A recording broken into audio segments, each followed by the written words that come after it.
If they do that, the Cougars will be very, very, very, very tough to beat. Off the window, no. Roberts tried to get it. Shed for the win. Got it. Just with 14 points, but you just look, the way that he dominated the game was in controlling the pace and making smart decision after decision. Call the 5 slammer down. Go to pizza spot before or after. The dream is alive for Houston. Go Cougs! Let's go!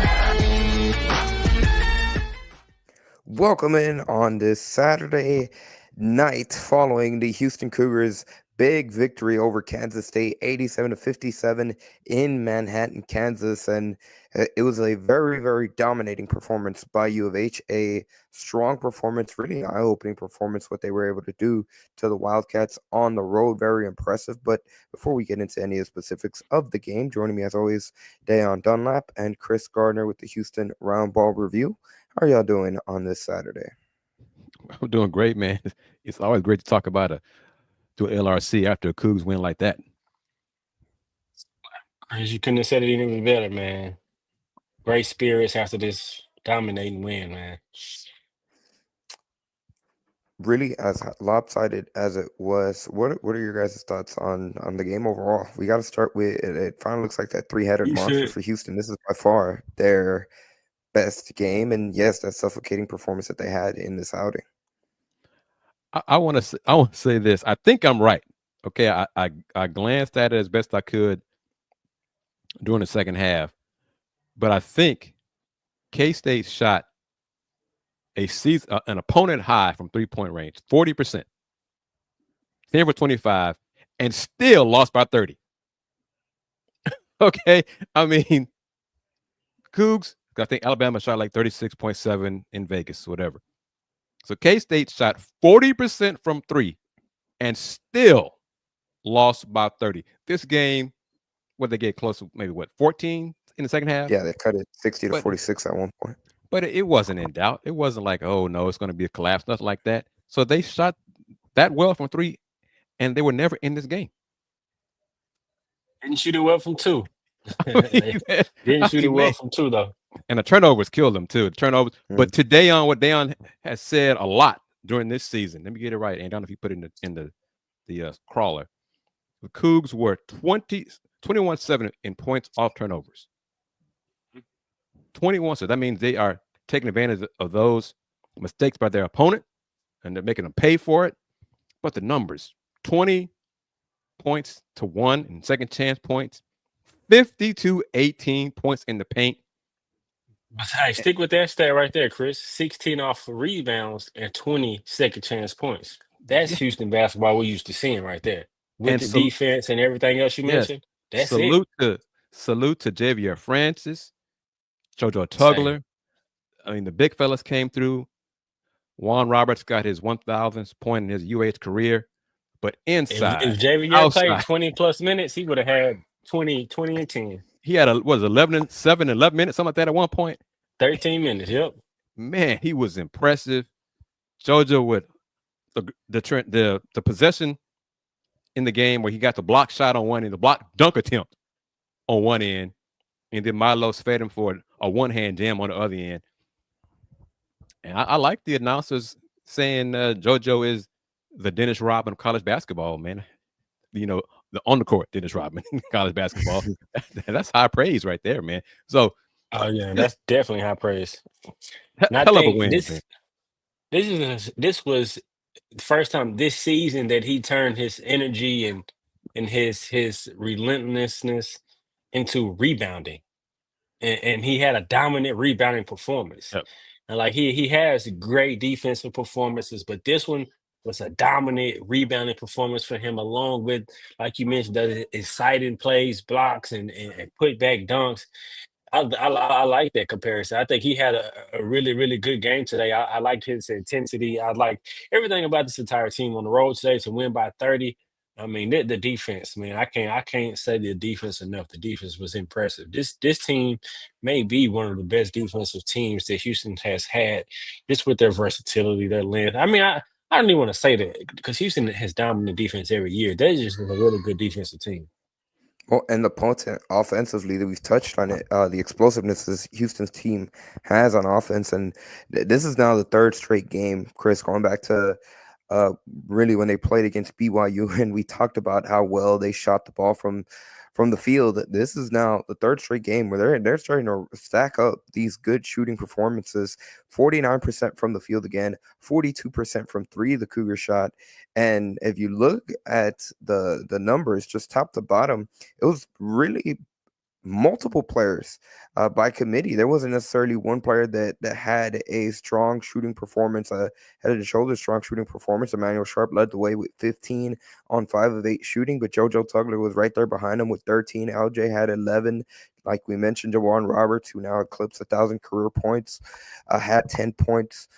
Himself, Javier Francis, 11 points. Malik Wilson came in, gave you great minutes, 7 points. Terrence Arsenal, 8 points. Milo Zuzan, 8 points. So really, 30 points.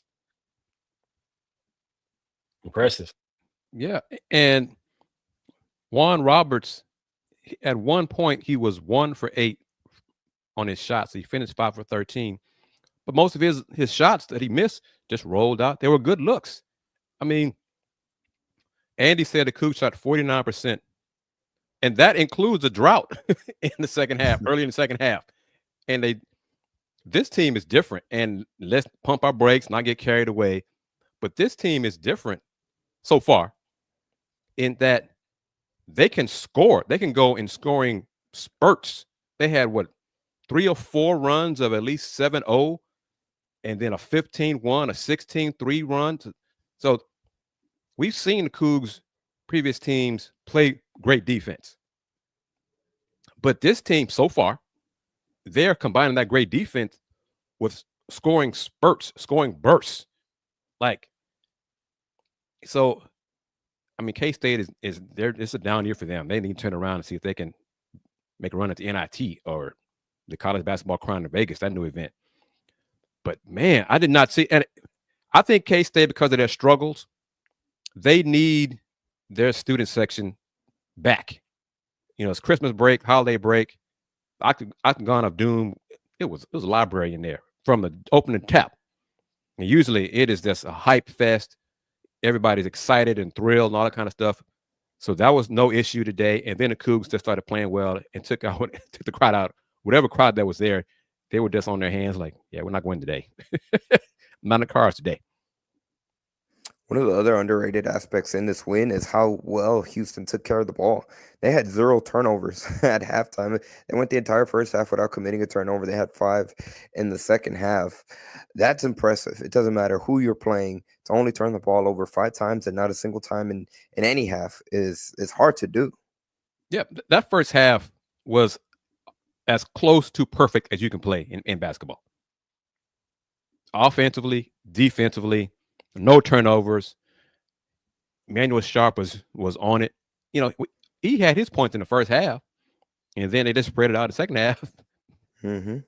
I like the versatility on this team. Coach Sampson made a point to get Juwan Roberts post touches in the second half, and that was fine. Like I said, the shots he missed, they just rolled off. And then everybody else stepped up. Javier did his job. JoJo did his job. Terrence came in, and it's funny. Coach Sampson said to media previous game, talking about, yeah, Terrence Arsenal is a streaky shooter. He was 0 for tonight. He might make 4 Saturday. Well, he was 2 for 3 today. So Coach Sampson knows his team, clearly. He does. And one player that he knows and's got the best, especially since conference play, is Malik Wilson. He's looking like the 6th man of the year, at least for Houston. I don't know about the conference. I haven't really checked any other 6 man throughout the conference. But his contribution through this conference game so far has really helped Houston kind of turn that next step. I mean, the way that he's playing, getting inside the paint, along with Terrence playing well. But I mean, this team is playing really well. I mean, from the starting 5 to the bench, Milos is looking really, really good right now. He's more sure of himself and sure of his teammates. Emmanuel, I got to give him credit on his defense too. I know he had 15 points. We talk a lot about his offense, but defensively, he's in the right spot. Physical, getting steals, getting a lot of deflections. He's really that that dog defensively and guard that Houston has primarily had. I'm really like what I've seen from him, but I think this team, man, they're dangerous. I think defensively, the way that they can play and lock you down, like Kris was talking about, go on spurts. And they're a prolific shooting team. That's what's crazy. Now they're a Yeah. prolific shooting team to go along with the defense and the offensive rebounds. You can kick it out to deadly shooters. I mean, this team can really go far. And 11 guys played, 10 guys scored. It is strange. I'm curious to get the fans, our viewers, comments on this, their thoughts, because offensively, this team is different. This team looks to be different. They're scoring differently. Emmanuel Sharp, Deion has said in previous shows he wants to see E get into the paint, create off the dribble. He did that a couple times. I mean, what we've wanted to see from the Cougs, they did today, or they've done lately. Scoring bunches, score differently, score from a three-point range, score in the mid post, score off drive to the basket. But I want to get everybody's thoughts on this. And I don't remember the announcing crew's names, but the color analyst pointed this out as something he'd like to see Milos Uzan establish. Is get to the foul line. Yeah, get to the foul line. Get some free throw attempts. Because you saw him, he got into the paint. He got his floater going, so that's good.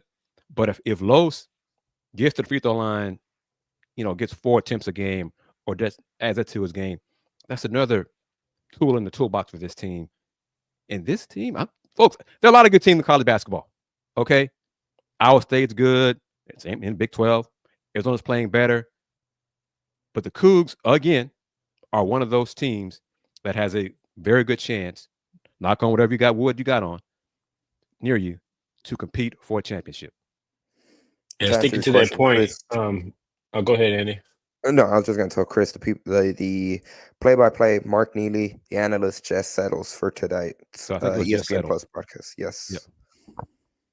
And I'm just going to piggyback off that point, and I definitely agree. If Milos can get to the free throw line, but then doing that is just making that conscious effort to attack the drive, whether he gets on the pick and roll or gets inside the free throw line down, drive, whether it be to get to his floater like he did today, or just to create contact and get to the free throw line. I think that's a missing piece just to breaking the defense down. You don't have to finish. You don't have to be someone you're not. But when those times present itself, at least get to the free throw line and drive and attack.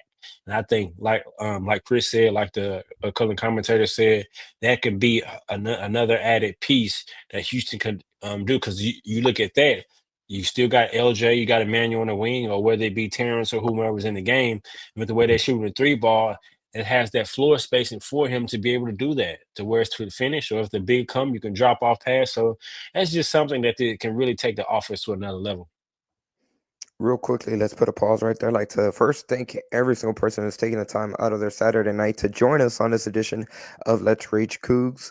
Especially, we have a good amount of viewers joining us from X. So if you are watching, whichever platform it be, YouTube, X, or if you're listening or watching on replay after we finish live here, be sure to comment, hit the subscribe button, hit the like button, hit the follow button on whatever platform that you're following. And if you are watching us live currently, be sure to join the conversation. We'll get to a few comments from a lot of people that are tuning in, both from X and on YouTube. But before we do that, I'd like to say thank you to Steve Saxenian for being the primary sponsor of today's edition of Let's Rage Coogs. This is LRC presented by the Saxenian Family, and a big thank you to Mr. Steve Saxenian, who has been the primary sponsor not only of tonight's episode of Let's Rage Coogs, but each and every single men's basketball and football post-game show for the 24-25 season. And of course, we also like to say thank you to Star Pizza. With 3 locations throughout the Houston area, Star Pizza is your go-to stop before or after the game. Be sure to visit them online at starpizza.net or on social media at Star Pizza HOU via X or Star Pizza Houston, Texas on Instagram. That being said, looking at a lot of the comments to plus Cougs on via X. He said this is a team win. Everyone contributed on both ends. 3-headed monster is looking like a 5 to 6-headed monster. And I mean, that's a good point on a night where a lot of players have it going offensively like they did against Kansas State. it looks like a 5-6-headed monster. Yeah, Crabtree on YouTube says this is a great rebounding game. The front court dominating. They are starting to gel, and I think we touched on a little bit about Javier Francis. Really, the impact that he was able to make in this game in just a limited amount of minutes is impressive. This is by far the best performance he's had so far this season. It is, and now we get into what coaches want to see is consistency. And I want to challenge the players. Challenge Javier and anybody who stepped up today. Do it again. Okay, you've shown that you can do it. Now do it again. And the consistency. I mean, this team healthy. It's January. I mean, I almost wish it was March 11th. Get ready for a tournament. Based on what we saw today, because this was a complete win, as everyone has touched on. Offensively, defensively, rebounding. It was a very impressive win, and I'm curious to hear what Coach Jerome Tang, the K-State head coach, says about the Cougs' performance today. K-State is struggling and all those, but to the Cougs' credit, they did not give K-State hope. You could see the frustration. Hawkins got a tech for yelling at the Cougs bench, because after JoJo got his putback layup and scored, Cougs, somebody on the bench said something, and Hawkins turned to the Cougs bench and said whatever back, and then the ref thought he was saying it to him and teed him up. So, but they were frustrated. You could see it. But I mean, hey, oh well. 30-point road win in the Big 12. That's impressive. Very, very impressive. Very, very impressive. Now the Kansas State team was scrappy. Yep. Go ahead, Dan. And Coach Tang in his second year, I mean, they had a magical last year, had some grad seniors, some upperclassmen, had a magical run. But I think as he still continues to rebuild, they're definitely a team who will be contending in the Big 12. But this win, man, it's nothing short of impressive. Just the defense, just the ball movement, the all around, the team movement. This is a great point. And I think I agree wholeheartedly with JVR and Malik continue to play like they have. I love their chances in March as well. But this team is just gelling well. Like Coach Simpson says, this team is better than they were in November and October. And as long as they continue to do that, and even December, I think February, March, like Kris said, I'm ready to see where this team can go.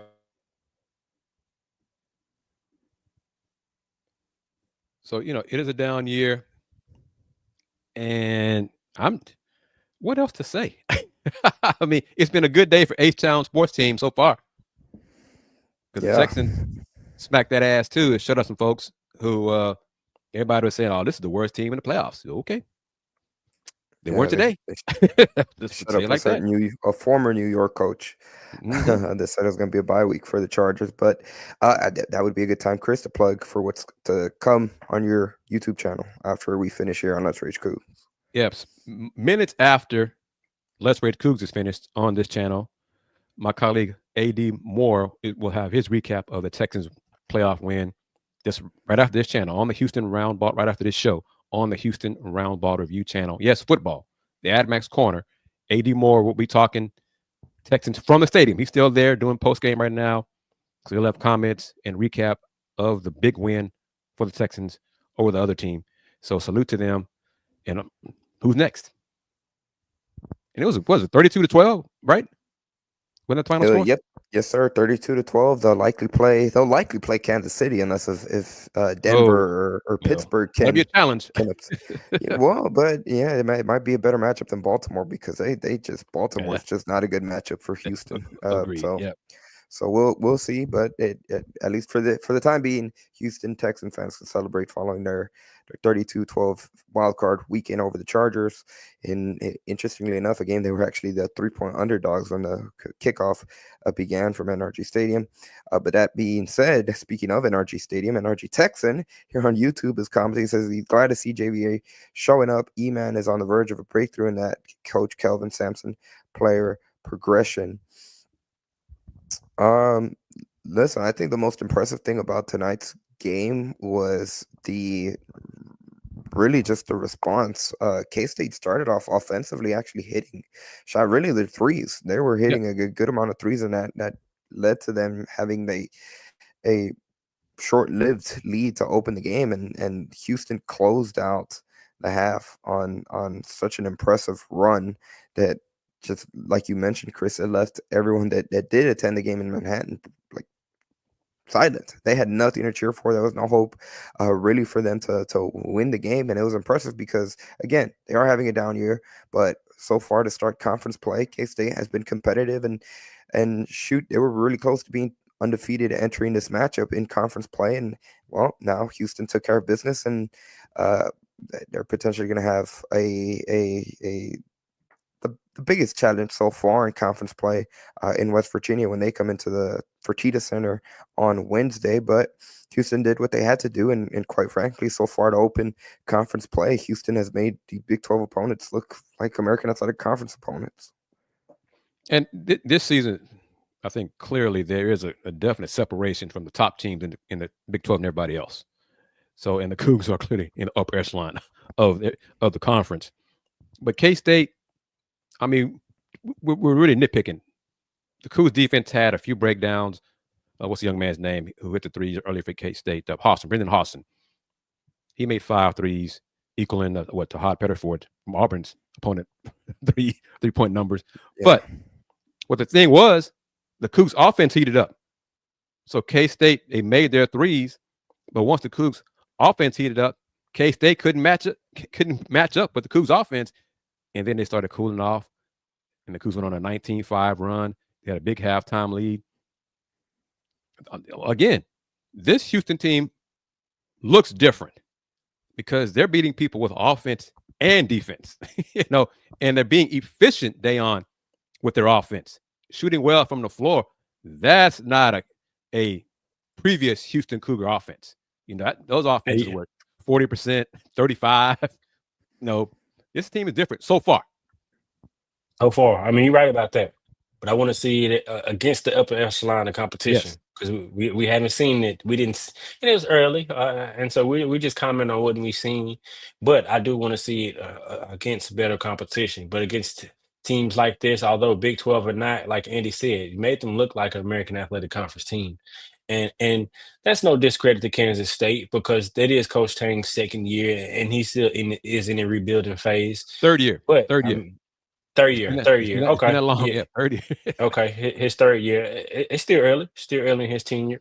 Mm-hmm. But I mean, they definitely. I want to see it against the big teams that can defend just as well as Houston, Iowa State, like the Iowa State, for example, and even West Virginia. I mean, this is going to be a really good test. As a team who's always long and athletic at defending and rebounding, tough, and you saw what they could do in their upset win already. So I just want to see him continue to do this, because as good as they can shoot the ball offensively, and that's something we haven't seen, I think, from Houston, having the defense and everything that this program has been having, with the probably a conception of the year that they had Quinn, because he was such a prolific shooter that year. I can't really remember a team that can shoot the ball this well, and they have it with Emmanuel and LJ. But I'm excited to see where it goes. Yeah, Crabtree with a great point. Piggyback off what Dayon said about West Virginia's defense is going to be different. That's going to be a different challenge. Yes. I mean, West Virginia went in to Lawrence and won, but then Arizona beat West Virginia in West Virginia a few days ago. So the conference matchups are key. I'm looking forward to Wednesday's game at home, but it's a home game. And because it's a home game, it's a game the Cougs should win. Just start with that. I'm still looking for that game where a team in this time where Milo's kind of has that game. He's been playing really well and not taking anything away from him. But there's going to be a time where, of course, on the top of the scouting report, it's LJ and probably an Emmanuel. Mm-hmm. And if not J1, but when teams really make a point of emphasis that can guard Emmanuel and LJ, it forces Milo's just to be aggressive. That's really what I want to see him be aggressive, whether it is to make a play for himself or his teammates, and him look to get down here and drive, because the opportunity watching the game, it presents himself. And I just want to see that just from a fan perspective, because I think that's that next step. And he seems comfortable. He seems like he's playing in a really good rhythm, but just that Houston blood, I want to see that come out of him. That's really what it is. You want to see that those mud and the blood come out.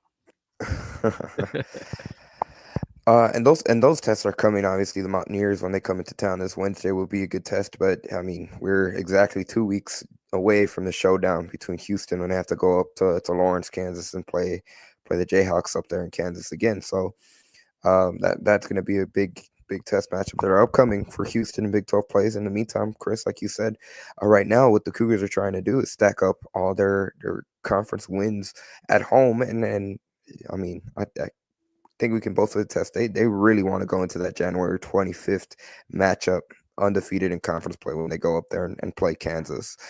So we will see as Houston continues to improve, and hopefully they continue to pass the test that the Big 12 throws at them. Mr. Big Texco says Milos is the key. He's going to have to attack opponents' defense, especially when we get into crunch time and Houston has to find a basket from somewhere. I agree 100%. And then also, I want to put up Kevin Hancock's point. He says starting out Big 12 play with 4 dominant double-digit wins is impressive. And this is the best part about this team is that there's still so much room for improvement for these Cougars. And I think Milos Uzan, like you mentioned, Dayon, is a big key to that because I think he still has a lot of room left to grow, and not only with himself, but just in terms of being unlocked in this Cougars offense. Yeah, the Cougs are slowly getting rid of their ESPN Plus games. They got this one today out of the way. The game against West Virginia will be on ESPN Plus. Then the game against UCF will be on CBS Sports Network. Then Utah will be on ESPN Plus, and that pretty much will be just about it. I think maybe one more after that, but everything else will be like ESPN, ESPN2. So that means, Kansas, Baylor, Iowa State, Arizona, the upper echelon, the marquee teams in the Big 12. But you got to beat the folks that are in front of you. The Cougs are taking care of business so far. And this point by Crabtree is excellent as well. Dayon touched on this earlier in today's show. Bench production, Malik, Terrence, it's getting to a point. They're getting to a point where it's consistent numbers from them that you can count on 10 to 15 points from your bench, if not more, depending on the opponent. That's different from previous Cougs teams. But all of these things we're saying, let's see it against, as Dayon has said, against better competition. Let's put it right there. You can't take these wins away though, Andy. You got to, you win and they still count all the same. No, like you said, you have to play who's in the schedule, and you have to take care of business whenever it is. Teams that aren't necessarily the most popping when it comes to just the season they're having. But again, I'd like to pause for a second and again say thank you to Mr. Steve Saxenian for being the primary sponsor of today's episode of Let's Rage Coogs. This is LRC presented by the Saxenian Family, and a big thank you to Steve Saxenian for being the primary sponsor of each and every single football and men's basketball post-game show, going back to the first football game of the season and throughout whenever the final regular season game is for the UH men's basketball team come March. Of course, we also like to say thank you to Star Pizza with 3 locations throughout the Houston area. Star Pizza is your go-to stop before or after the game. Be sure to visit them online at starpizza.net or on social media at Star Pizza HOU or Star Pizza Houston, Texas on Instagram. They have consistent specials and deals that they promote on their social media platforms, and be sure to stop by at any one of their locations on Tuesdays and Fridays during lunchtime for their all-you-can-eat pizza buffet, which includes some desserts as your options and salads. So be sure to stop by any one of the locations, and if you do, tell them that you heard about them on Let's Rage Coogs. That being said, there's really we've kind of touched on all the things from this game with Houston and Kansas State.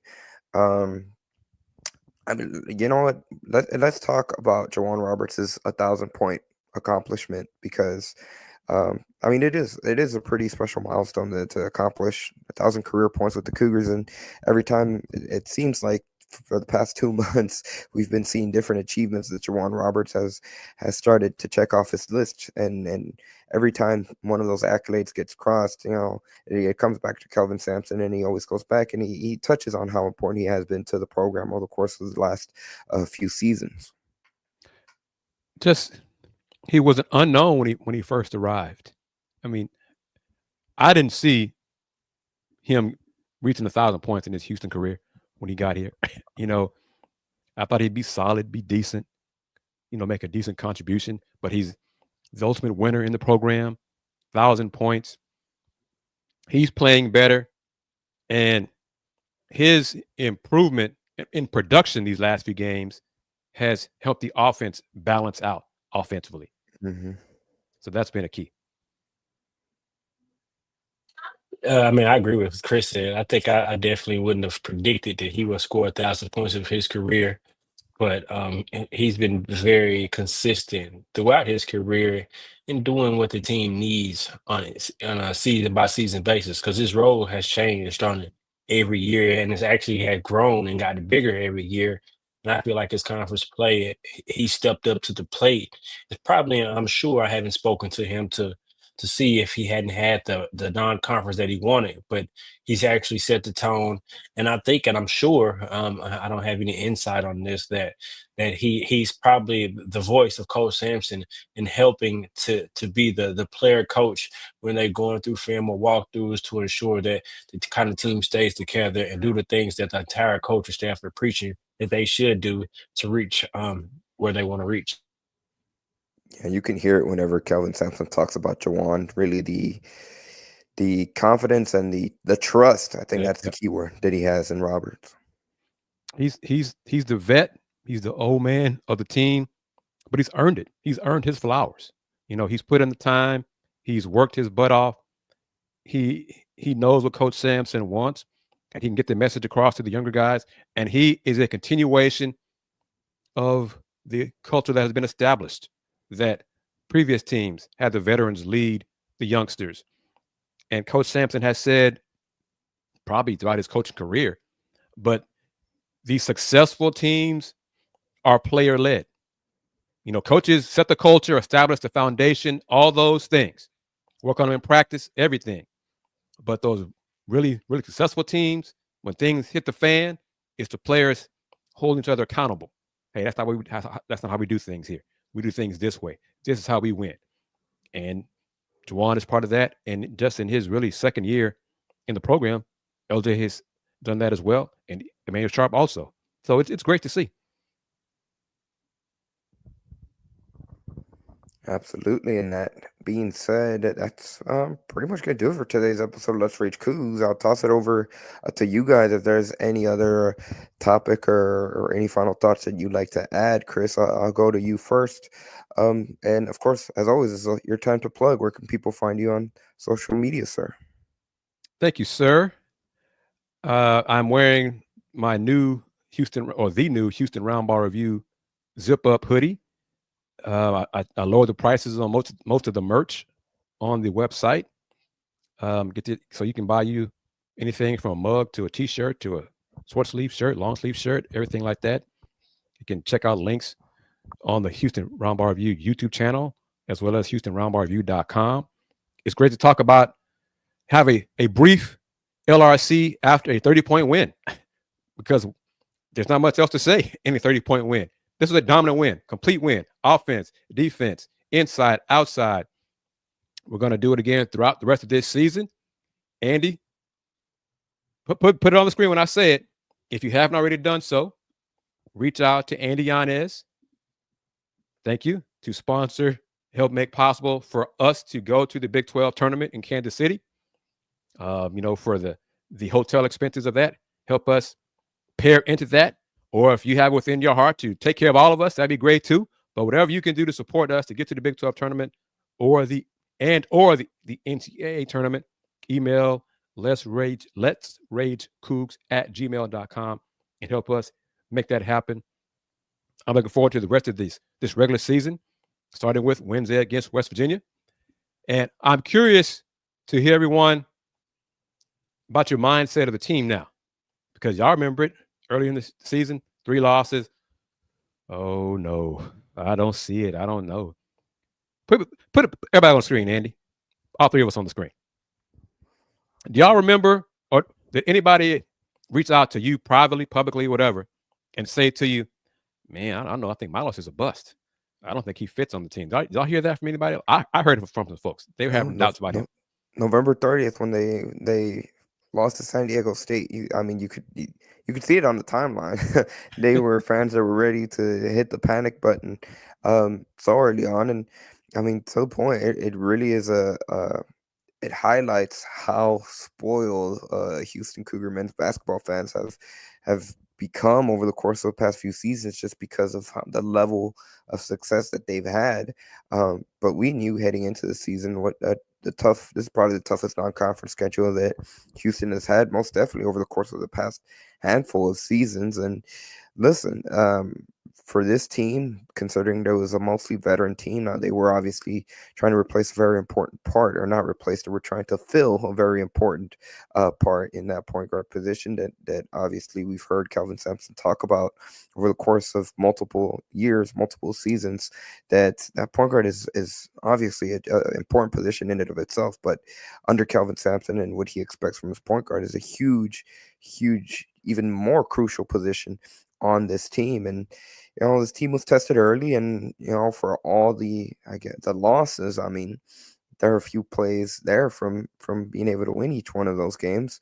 And it was interesting because December worked out where they had a lot of practice, not that many games. Mm-hmm. And now we're starting to see really, I'm sure everything that they worked on during those December practices kind of come to fruition. And really it shows that the team has responded very well to those practices and those lessons learned from those early season losses that came from that November MTE in Las Vegas. And you made a great point when you said the previous success of this program has spoiled us. And Coach Sampson has said it, and I believe it. I think everybody sees it now. Coach believes this team is good. He said it a few times that this team is good and can be good. He's not sure how good, but he believes in this team, and we're starting to see signs of this team's potential. Now they got to put it together against better competition. But you beat who's in front of you, and that's what they've done these last few games. And I'm looking forward to Wednesday against WVU. I definitely did hear some naysayers, like both of you guys alluded to early in the season. But I mean, like we do, we stay the course, and appreciate everyone who stayed the course with us in this entire show after this win. It's going to be a good year. I got a feeling, and this team is definitely getting better game by game, rolling right now 4-0 in Big 12 play. Looking forward to the next matchup against West Virginia at home, with Houston looking to keep that home streak alive. And going to go out and say that Houston probably will have a good crowd. I mean, hopefully they will. I haven't really seen a good crowd in Fertitta City regardless of the opponent this year. I know it hasn't been any ranked opponents in there, I don't think, this year so far. But I'm looking forward to it. Appreciate everyone who stuck it out with us throughout this show. And let's keep going. Let's keep raging after these wins. As always, go Cougs.